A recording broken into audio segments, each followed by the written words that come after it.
Please do not get me wrong, अगर आपको ये लगे कि मैंने दुरेश शहवार के करैक्टर को जस्टिफाई करना है, नहीं, ऐसा कुछ नहीं है।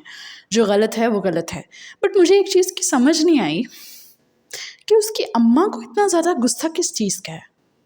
ठीक है, उसके ससुराल वालों का गुस्सा करना बनता है, इवन उसके भाई का भी गुस्सा करना बनता है, क्योंकि ज़ाहिर बात है वो अपनी बीवी की साइड भी देख रहा है, और फिर हो जाता है कि चलो ठीक है, मेरी बीवी के भाई के साथ इसने बुरा किया है तो उसे भी बुरा लगे। लेकिन माँ को क्यों?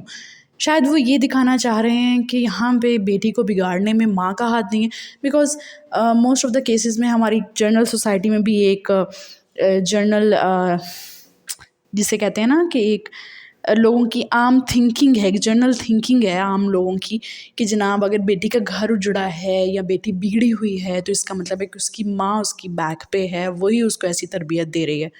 शायद राइटर ने ये दिखाने की कोशिश की है कि उसकी माँ तो बहुत स्ट्रिक्ट है, लेकिन वो बेटी ही ऐसी है, उसकी बाय नेचर ही वो ऐसी है। बट मुझे मुझे मुझे अच्छा ही नहीं लगा वो सीन, कि जिस तरह से वो पहले ही एक गलत जगह फंस गई है, और वो किसी को बता भी नहीं सकती, क्योंकि वो अपनी गलती की वजह से फंसी है ना वहाँ पे। तो वो किसी को बता भी नहीं सकती कि जो शहीर है, जो उसका सेकंड हस्बैंड है, वो क्या सलूक कर रहा है उसके साथ, वो किसी को नहीं बता सकती, क्योंकि वो खुद वहाँ पे फंसी है उस जाल के अंदर। और ये एक बहुत नेचुरल है कि हमारे यहाँ ये भी एक जनरल प्रैक्टिस है कि पेरेंट्स जब बच्चे गलती करके किसी चीज़ पे वो वहाँ पे फंस जाते हैं अपने गलत फैसलों की वजह से, तो पेरेंट्स उनको हमेशा यही ताना देते हैं कि आप लोगों ने किया था ना, आप लोगों ने किया था ना, खुद किया था ना तो भुगतो, फिर खुद किया था तो भुगतो। तो पेरेंट्स का ना ये एक जनरल प्रैक्टिस है एशिया में बहुत ज़्यादा। तो शायद इस वजह से भी वो बता नहीं पा रही। और वैसे भी मुझे बस ये चीज़ अच्छी नहीं लगी कि how her mother normally said कि तुमने अब इस घर में नहीं आना, तुम अब नहीं आओगे क्योंकि मेरे बेटे और बहू को अच्छा नहीं लगेगा। तो वो ढीठ है और वो ज़िद्दी है, तो वो उस जगह पे बैठी रही और उसने बड़े धड़ल्ले से कह दिया कि मेरे तो बाप का घर है। शायद उसे इस बात का रौब है कि मेरा बाप अभी ज़िंदा है तो वो तो मुझे कुछ नहीं कहेगा। बेसिकली उसकी बैग पे उसकी माँ नहीं, उसका बाप है। बाप उसे शह नहीं देता, बाप उसे बिगाड़ता नहीं है, लेकिन ठीक है वो उसे सपोर्ट करता है, उसके साथ सॉफ्ट स्पोकन है, उसको ढील देता है, इस वजह से उसे अपने बाप के साथ अटैचमेंट है, इसलिए वो बाप की लाडली है।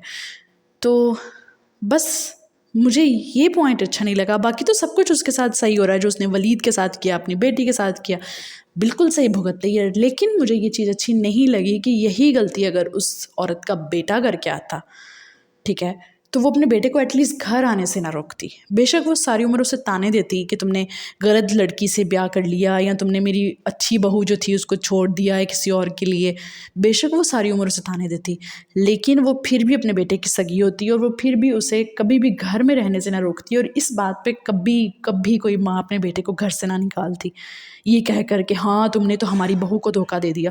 वो यही कहते कि बहू तो पराई थी, बेटा तो अपना है ना, इट्स ओके अगर हमारे बेटे ने ऐसा कर भी दिया। लेकिन पता नहीं उसका इतना बाइस्ड क्यों है।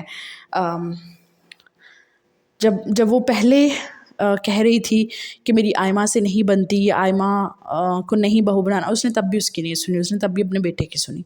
बेसिकली वो उसकी माँ को पॉजिटिव दिखाने की कोशिश कर रहे हैं, लेकिन इतना भी क्या पॉजिटिव, इतना भी क्या पॉजिटिव। और जो शहीर है, शहीर के बारे में एक बात कहनी है कि ये जो है ना, जो नार्सिसिस्ट और मैनिपुलेटर होते हैं, बल्कि नार्सिसिस्ट भी नहीं कहना चाहिए, इसको मैनिपुलेटर कहना चाहिए। जो मैनिपुलेटर मर्द होते हैं ना वो ऐसे होते हैं, जब अपना काम निकल जाता है ना तो वो आंखें माथे पे रख लेते हैं, और जब बीवी का काम होता है, जब बीवी को उनकी ज़रूरत होती है तो तब भी उनकी माथे पे आंखें होती हैं, और जब बीवी बेचारी रो पीट के अपना वक्त किसी ना किसी तरह गुजार लेती है रो धो के, तो उसके बाद कदमों में आके बैठ जाते हैं। और ऐसे मर्द लिटरली कदमों में आके बैठ जाते हैं, रोते हैं, माफ़ियाँ मांगते हैं, गिड़गिड़ाते हैं कि हाय हमें माफ़ कर दो, हमें तो बस गुस्सा आ गया था, हमने ऐसे ही बोल दिया। अब वो इतनी बड़ी बात उसके करैक्टर पे कर रहा है कि मर्द का तो काम होता है पीछे आना, औरत का किरदार मजबूत होना चाहिए, यानी कि वो उसको करैक्टरलेस कह रहा है बेसिकली इन सिंपल वर्ड्स। लेकिन कैसा मैनिपुलेटर है वो।